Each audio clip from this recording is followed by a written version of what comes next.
Dawn crawled over the plains like a slow-moving fire, spilling orange light across the endless grasslands of cedar territory.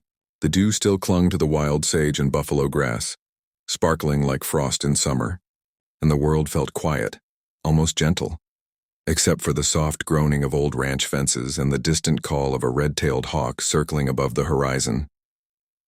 Ethan Cole sat by a dying campfire, the last curls of smoke fading from the embers. He rubbed the sleep from his young eyes, though truth be told he hadn't slept much. The West never let a man sleep too long, not even a boy desperate to be considered one. He was just 18, lean as a river reed, with dust in his brown hair and a face already hardened by sun and wind. His hands, calloused and rough, looked older than he did. They were the hands of someone who had worked cattle and mended fences since he was strong enough to hold a hammer. A soft nicker came from behind him. Ethan turned and smiled at the dark Mustang pawing at the ground. The horse was wild-born, barely broken, with a streak of fire in its eyes that matched Ethan's stubborn spirit. He named him Shadow, not because the horse followed him, but because the world felt less empty when Shadow was near. "Another day, boy," Ethan whispered, patting Shadow's neck. "Let's see what trouble the world's got for us." He slung his bedroll, kicked dirt over the fire, and saddled the Mustang. The leather creaked. Shadow tossed his head, and in minutes, Ethan was riding toward Cedar Cross, the nearest town, nothing more than a dusty stretch of boardwalk, a sheriff's office, 2 stores, and a saloon that never slept. Most boys his age dreamed of gold strikes or big city futures. Ethan dreamed simpler, of being a cowboy men nodded to, trusted, respected. He didn't want fortune or fame, just a name that meant something his parents would have been proud of, except they weren't here to see it. His father had been taken by fever when Ethan was 8, and his mother soon after, worn down by life and loneliness. Ranch hands raised him, old men who spoke little but taught much. They gave him a roof and chores, and when he turned 18 they gave him something more precious than coins. His father's old hat, sweat-stained but noble as any crown, a worn pair of boots, cracked but sturdy, and a rifle, an aging Winchester, rusty but true. "With this," old Gus had said, slapping a hand on Ethan's shoulder, "you ride your story, son. Ain't nobody gonna carve it for you." So he rode. Dust rose behind Shadow's hooves as they neared town. Wooden signs creaked in the wind, and a tumbleweed bounced lazily across the road. Cedar Cross never pretended to be more than it was. Rough men, law just strong enough to matter, whiskey thick enough to burn your regrets, and trouble always waiting like a rattler under porch steps. Ethan swung down in front of the saloon. He tied Shadow to the rail, ran a hand along the horse's jaw, and stepped through the swinging doors. The room went still, not silent, but aware. A piano plinked in the corner, a tired player half asleep over the keys. Cards slapped against a table, whiskey sloshed, and spurs jingled softly. Weathered faces, scar-lined and whiskey-stained, glanced up at the newcomer. Young riders came through all the time, but there was something different in the boy's eyes. Determination mixed with uncertainty, the look of someone trying to prove something without knowing who he needed to prove it to. Ethan walked to the bar, every step echoing too loud in his ears. He set down his coins, voice steady. "Coffee. Strong if you got it." The bartender, a man with a broom-thick mustache and eyes like half-closed shutters, lifted a brow. "Coffee? In a saloon?" he muttered. Ethan held his ground. "Don't reckon whiskey helps a man think straight in the morning." A few chuckles rose from nearby tables. One cowboy snorted. Another whispered, "Babyface don't know how West works yet." Ethan ignored them. Men looking for trouble usually found it. He wasn't going to be the reason today. Not his first day here. The bartender handed him a cup. "You hold your head high for a boy," he said quietly. "That'll get you far, or killed." Ethan nodded, sipping the bitter brew. He didn't flinch. Ranch coffee prepared a man for anything. As he drank, boots thudded from behind him. Heavy, arrogant steps. The kind that said trouble. A tall cowboy, long coat, hat pulled low, stopped beside him. His voice dripped mockery. "Well, look here." Little Calf wandered into town. "That your pony outside? Looks skittish as a church girl on Saturday night." Several men laughed. Ethan didn't turn. Shadow's twice the horse most men deserve. The bar grew quiet, not tense yet, but close. The tall cowboy rested a hand near his holster. "You talk big for someone barely sprouted peach fuzz." Ethan finally looked up, calm and steady. I ain't looking for a fight, the man smirked. Maybe I am. Just then, a voice cut through the tension, firm as desert stone. That's enough. Sheriff James Rudd stood at the doorway, coat dust-covered, badge dull but respected. His mustache was white as river foam, but age only sharpened his presence. Not dulled it. You want to test your draw? The sheriff said to the tall cowboy. Do it against someone who ain't still learning how to shave. Murmurs rose. The tall cowboy stiffened, spit on the floor, and backed away with a glare. Town's getting soft, he grumbled, storming out. Ethan exhaled slowly. Sheriff Rudd studied him with eyes that cut deep. You new around here? Yes, sir. Your name? Ethan Cole. The sheriff scratched his jaw. You got the look of someone aiming to be something. Ethan nodded once. A man earns his worth. That's what I aim to do. Rudd held his gaze a moment longer, then gave a curt nod. This land eats the weak, he warned. But the steady survive. With that, the sheriff walked out, boots echoing like judgment on the wooden boards. Ethan stood a moment, finished his coffee, and placed a coin on the counter. The bartender gave him a rare approving nod. You handled that right, son. Pride kills faster than bullets. Ethan stepped outside. The sun had climbed high enough that heat shimmered on the road. Shadow whinnied as Ethan approached, sensing tension in the air. Ethan rubbed the horse's muzzle. I ain't a fighter, he whispered. But I'll stand when I must. He swung into the saddle, tipped his hat toward the quiet town, and rode off, not retreating, simply moving forward. Someday he'd return. Someday they'd greet him with respect instead of curiosity. Beyond the town stretched open plains, canyons carved by time, and mountains that seemed to touch the sky. The world felt endless, intimidating, but full of promise. Ethan breathed deep, a breath filled with dust, sage, hope, and hunger for a future not yet written. He leaned forward, hands tightening on reins. Let's ride. Shadow. The Mustang surged forward, and dust lifted in their wake like wings. The world ahead was wild and wide, and Ethan Cole rode toward it with a heart full of fire, a boy chasing the right to someday be called a man. Someday they'll know my name. He didn't speak it loud. He didn't need to. The plains heard him. The wind carried it. And destiny, somewhere beyond the far hills, turned its head and listened. Morning heat rolled over the plains like a restless tide, even though the sun had barely broken the horizon. A faint orange rim cut across the sky, promising another day of sweat and grit. Ethan Cole adjusted his hat as he rode, Shadow's hooves thudding soft but steady against packed earth. There was a job waiting, a real one this time. Not fence mending, not barn sweeping. A cattle drive west of Cedar Cross. Riding toward Harlan Ranch, Ethan felt a knot in his stomach that had nothing to do with hunger. This wasn't just work. It was a test. His first real chance to stand beside seasoned cowboys. To learn if he belonged among them or if he was still a ranch boy pretending to be made of iron. Ahead, the ranch slowly rose from the dust. Barn big enough to swallow a dozen wagons. Corral fences sturdy as fort walls. Smoke curling from a cook fire. Men were already saddling horses. Ropes coiled tight, spurs gleaming in the newborn light. These weren't boys dreaming of glory. They were the West, scarred, hardened, and carved from earth and hardship. Ethan swallowed. Shadow snorted, sensing his nerves. Easy, Ethan whispered, patting his neck. Reckon we'll fit in just fine. A cowboy with a weathered face and a beard grayer than a winter sky looked up as Ethan rode in. He didn't smile. He didn't scowl. He simply measured Ethan with the eyes of a man who had buried dreams and friends without shedding tears. You the Cole boy? He asked. Yes, sir, Ethan answered, sitting straight in the saddle. Name's Buck Harlan. I don't shake hands less I know a man's worth shaking. Earn it, Ethan nodded with quiet respect. He appreciated honesty sharper than a knife. Buck jerked a thumb toward the riders gathering. You ride flank today. Don't let cattle wander. Don't talk unless asked, and if you shoot, make damn sure you're shooting at danger, not shadows of your fear. Yes, sir, Ethan said again. Buck studied him for another heartbeat, then grunted.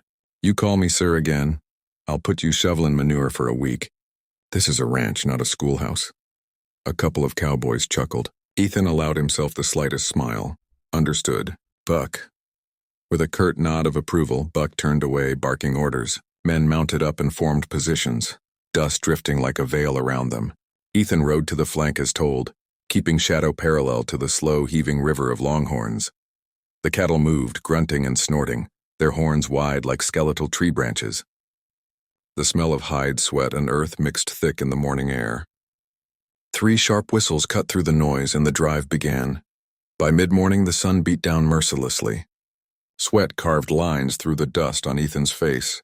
He kept his eyes alert, watching for strays, rattlers, coyotes, anything that could spook the herd.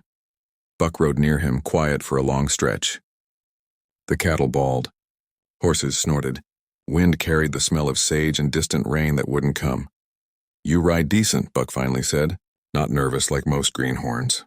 "You listen more than you flap your gums." "That a good thing?" Ethan asked lightly. "In the West?" Buck replied. "It's the only thing keeps men breathing." They rode another mile before Buck spoke again, voice low but carrying weight. "Out here, a cowboy learns 3 rules. You listen close, boy." Ethan did. 1. Fear's natural. Panic kills. A scared man can ride. A panicked fool gets trampled. Ethan nodded. 2. Horses are smarter than half the men you'll meet. Treat 'em like partners, not tools. Ethan glanced at Shadow, pride stirring. He already knew that one deep in his bones. And 3, Buck continued, eyes narrowing into the horizon. A cowboy don't measure himself by how quick he draws, but by how slow he angers. Hot tempers fill graveyards, Ethan took that in. His mind flashed to the saloon, the man who tried to provoke him. He'd done right by walking away. It felt good to have that choice validated by someone who mattered. "Understood," Ethan said quietly. "Good," Buck grunted. "Means you might last longer than breakfast out here." Trouble didn't announce itself in gunshots or thunder. It came in whispers, soft growls of uneasy cattle, horses shifting uneasily, dust clouds rising where they shouldn't. Ethan noticed first a brief flicker of movement near a rocky ridge. "Riders," he murmured. Buck lifted his head like a wolf sensing a predator. 3 distant silhouettes, binocular glint, horses creeping parallel to the herd. Rustlers. Watching. Waiting. Buck didn't yell or panic. He simply guided his horse near Ethan. "Keep your rifle ready. Don't shoot unless I say." Rustlers don't usually bite this close to town, but hungry wolves take stupid risks. The cowboy subtly shifted formation, creating a living barrier between cattle and riders. Rustlers lingered like ghosts, finally peeling away when they realized their odds weren't right today. Buck exhaled. "You saw him before most men would. Good eyes." Ethan felt a swell of pride, fleeting but warm. The day stretched brutal and long. Dust-coated throats, hats grew heavy with heat, and cattle lowed endlessly. At noon, the herd crossed shallow riverbanks, hooves splashing mud. Ethan's body ached, but stubbornness kept him tall in the saddle. Noon passed. Then afternoon. That's when chaos hit. A stray bull, massive and mean, broke from the herd, snorting and pawing at the ground. Something spooked it. A rattler? The shadows? Only the bull knew. It charged, straight at a young cowboy riding ahead. The boy froze, terror locking his muscles. "Move!" Ethan shouted, kicking Shadow hard. Shadow bolted. Ethan leaned low, racing dust and death. Just as the bull lowered its murderous horns, Ethan reached the boy, grabbing the reins and yanking him sideways. Both horses jerked, hooves digging, bull roaring past in a blur of horn and fury. The boy gasped. Ethan's heart thundered. Dust settled like falling ash. Buck galloped over, face tight but eyes burning with reluctant respect. "You just saved him from being dinner for buzzards," he said quietly. Then lower still. "Good work." The other cowboys nodded at Ethan, subtle but meaningful. Approval meant more than gold in the West. By evening, the herd was settled near water. Campfires sparked to life. Pans clanged, coyotes howled in distant canyons. Ethan rubbed down Shadow, whispering gratitude.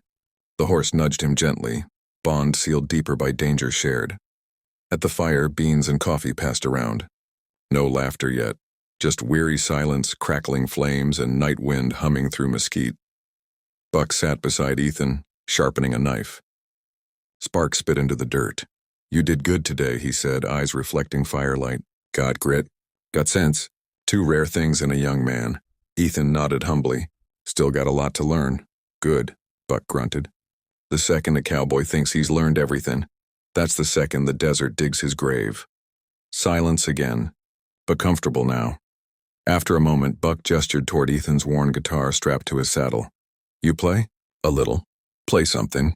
Trail needs more music than gunfire." Ethan hesitated, then strummed soft chords, voice low but steady. A quiet cowboy ballad filled the dark. Dust in my lungs, stars for my roof, a heart made of leather, a spirit bulletproof. The world may test me, the wind may howl, but I'll stand tall, 'cause that's a cowboy's vow. Men listened in silence, faces shadowed but softened. When Ethan finished, no one clapped, they nodded. In the West, that meant more. Buck took the final sip of his tin cup. "Boy," he rumbled, "you ain't soft no more." Ethan stared into the fire, warmth rising in his chest. He had bled today, sweat and fear too, but he stood tall. He saved a man and he earned respect. Not by fighting, but by being steady when the world bucked wild. He lay back beneath the stars, hat over his eyes, shadow sleeping nearby. The fire crackled. Coyotes sang. Ethan whispered to the night, voice quiet but confident. "One day, I'll be a name worth speaking." The plains didn't answer. They didn't need to. The wind brushed his cheek like a promise. Tomorrow would hurt. Tomorrow would test. But tonight he rested as a cowboy among cowboys, and somewhere deep inside him something hardened, not cold or cruel, but solid. This land was shaping him, and he intended to stand unbroken. The next sunrise found Ethan already in the saddle, the sky washed in pale gold and lavender as coyotes slunk back to their dens and hawks circled, waiting for the week to fall. The herd stirred and lowed, restless after a night of distant thunder and dark shapes prowling near camp. The trail boss, Buck Harlan, gave orders in his usual gravel-hard tone, and cowboys mounted with weary discipline, hats low and bandanas tied tight. Ethan felt the ache in his bones from yesterday's run with death, but pain felt like proof he belonged here. He rubbed Shadow's neck, whispering thanks for another day, then nudged him toward the moving cattle. They rolled out slow at first, hooves grinding dust, tails flicking flies, cowhands calling soft commands like a choir made of leather and grit. Hours passed quiet except for cattle noise, horse snorts, and the occasional bark of a dog urging a straggler forward. But quiet in the West never lasted. It shattered first as a sound, low, metallic, too fast for hoofbeats yet too heavy for wind. Ethan's head snapped up. The horizon, still clean moments ago, now bore a smudge of motion. Riders, half a dozen at least, coming fast. Buck noticed at the same moment and cursed under his breath. Rustlers didn't show themselves twice unless they meant to strike. "Positions!" Buck barked, voice cracking like a whip. Horses pivoted, rifles slid free, and men assumed the defensive formation without panic, without waste. Ethan swallowed, heart thudding like a hammer in a steel drum. Yesterday he'd saved a boy from a bull. Today men might try to kill him.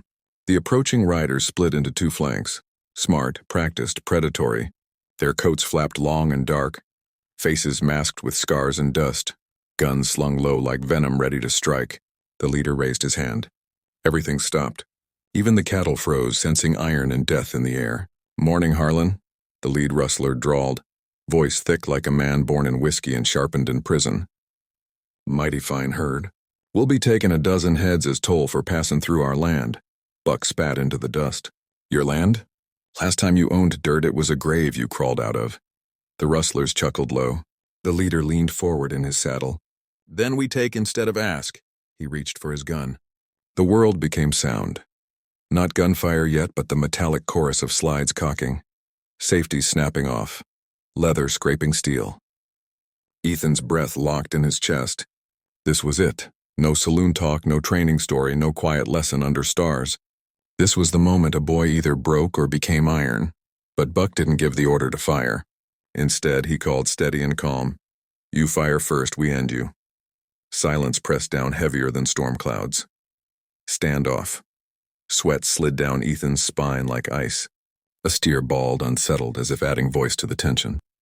Then, salvation or maybe just delay, hoofbeats thundered behind the rustlers.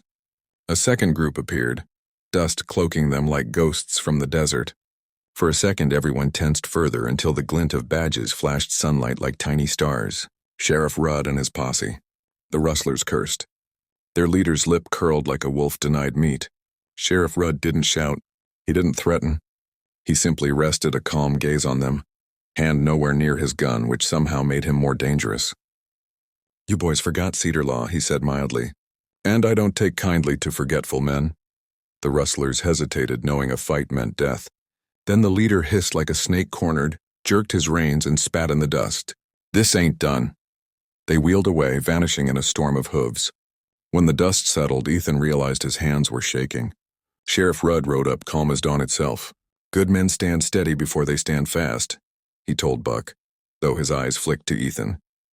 "And smart men don't shoot unless they have to." Ethan swallowed hard. "Sir," Rudd held up a hand. "Don't thank me. Trouble avoided don't mean trouble gone. They'll be back." The sheriff turned his horse and headed toward town, leaving a trail of sober respect behind. The herd moved again, though slower now, nerves shaken. Hours stretched under the smoking sun, sweat and dust and silence wrapping the men tighter than rope. By late afternoon, they reached a branding field near a dry creek, where smoke rose from iron resting in coals. Heavy, curved tools glowing orange. Branding day, the part of ranch life that separated the talkers from the workers. Even seasoned cowboys dreaded it. Cattle kicked and bellowed, ropes snapped taut, and men wrestled horn and hide. Ethan joined without hesitation, muscles burning as he held calves, dodging hooves, grit filling his teeth.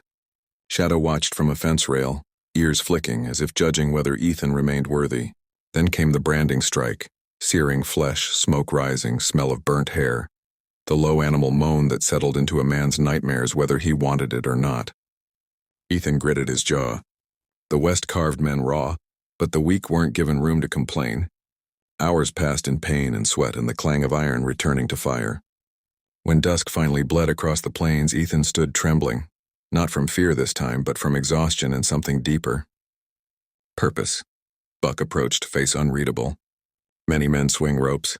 Few stay when the iron sings. Ethan nodded, voice rough. "Feels wrong," he admitted quietly. "Hurting them." Buck's stare softened by a grain. "Wrong ain't the word. Necessary is. World don't stay gentle just 'cause we wish it so. Out here you do what keeps life moving. Comfort's a luxury men like us don't get." He clapped Ethan's shoulder once. Not praise exactly, but acknowledgement. And that meant more. Around the fire that night, men murmured low, eating quietly. Boots steaming from creek wash, stars thick as spilled salt across velvet sky. No music tonight. No laughter. Just the aftertaste of danger and the echo of iron. Ethan lay under his coat, Shadow lying near, warm breath brushing his cheek as though lending strength. His body screamed, hands raw, soul stretched thin, but inside him something had shifted again. Not hardened, forged. Fear still lived in him, good.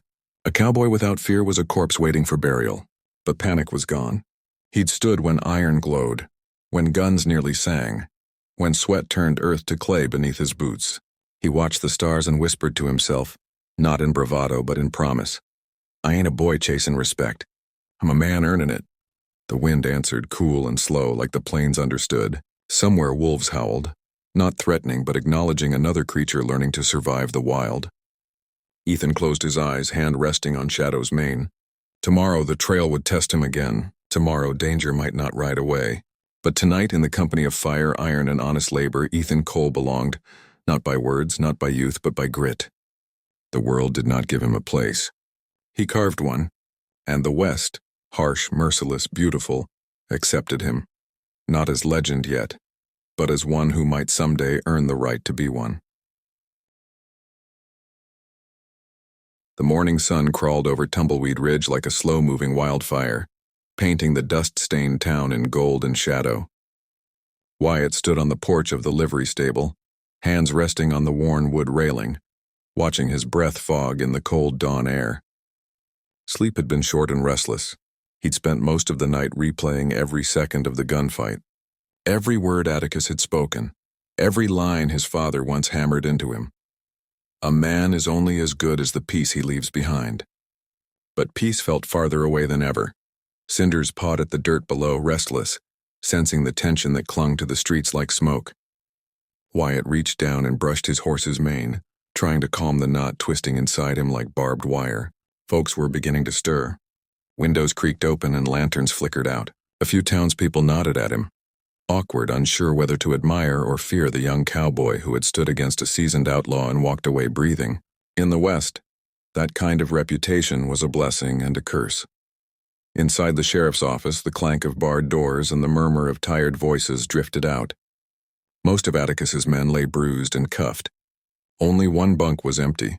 The one that would have held Atticus had fate played different cards. Wyatt imagined what that cell might have meant for the town. Justice done proper, no grave needed digging.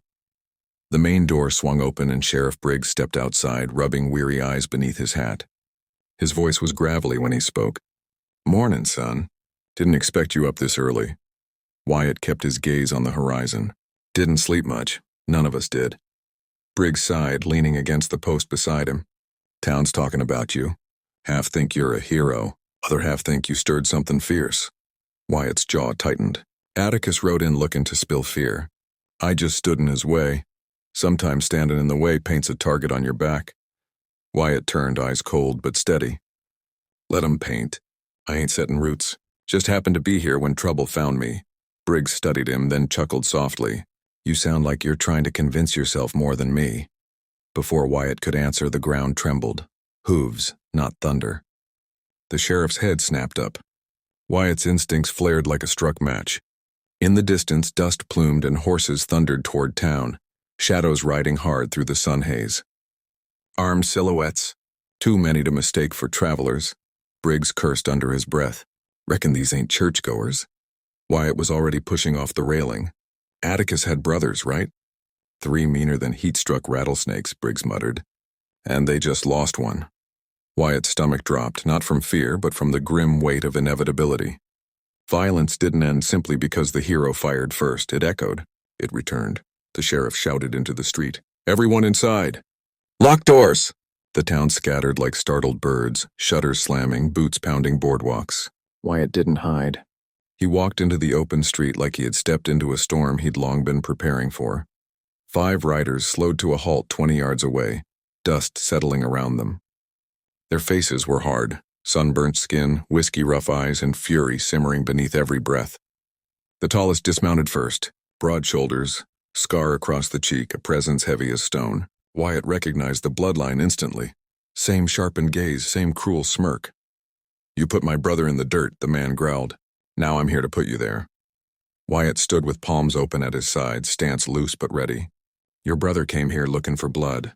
"I didn't send him to hell, his choices did." Anger crackled, guns shifted in holsters. "But if you're dead set on following him," Wyatt continued, voice steady, "I ain't hiding." The scarred brother, Caleb Thorne, spat into the dust. "My brother died facing you. Fair duel, they say. Honor, they say." He gestured toward Wyatt with a contemptuous jerk. "This ain't about duels. It's about blood owed." Wyatt's hand inched toward his holster. Sheriff Briggs stepped forward, shotgun raised, voice booming. "There's a jail full of your kin. Turn around now and we'll see they stand trial fair and square." Caleb's lips curled. "I don't trust your tin badge rules. Only justice I believe in is the kind I deliver personally." Wyatt exhaled slowly. "You ride away now, Caleb. This ends here. You stay, someone's dying for no reason." He didn't bluff, didn't bark, just told truth like he'd been raised to. Caleb grinned, ugly and grim. "I didn't come for reasons. I came for results." The street went still. Wind drifted by, carrying dust and dread. Wyatt moved first, not drawing, not fighting. He simply shifted his stance, feet grounding themselves as though roots grew beneath him. Briggs whispered, "You don't gotta do this." "Wyatt, yes I do," Wyatt answered, though his voice trembled more from conviction than fear. A man can outrun trouble, but not his name. The world shrank to breath and heartbeat. Caleb's hand twitched toward his pistol. But before steel flashed, a sharp whistle cut the air. A single shot fired, not from Wyatt nor Caleb, but from a rooftop where Doc Harlan stood with a long rifle steady as truth itself. His bullet hit the dirt between Caleb's boots, sending dust spraying. "I aim twice as true as Wyatt there," the old doctor barked. "Next one lands where you stand." Caleb's eyes flared, fury warring with survival. "This ain't done," he hissed. "We'll be seeing you again?" Wyatt didn't flinch. "Then I'll be ready." The Thorne brothers turned, galloping out of town, dust swallowing them. Silence followed, a heavy, uneasy kind, like the earth itself held breath. Briggs lowered his shotgun with a shaking exhale. "Boy, your life ain't gonna be simple."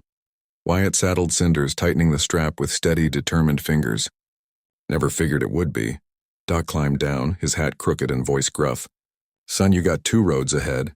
Keep riding or plant your boots and make this place yours. Wyatt's gaze drifted across the town, broken, hopeful, trembling between danger and rebirth.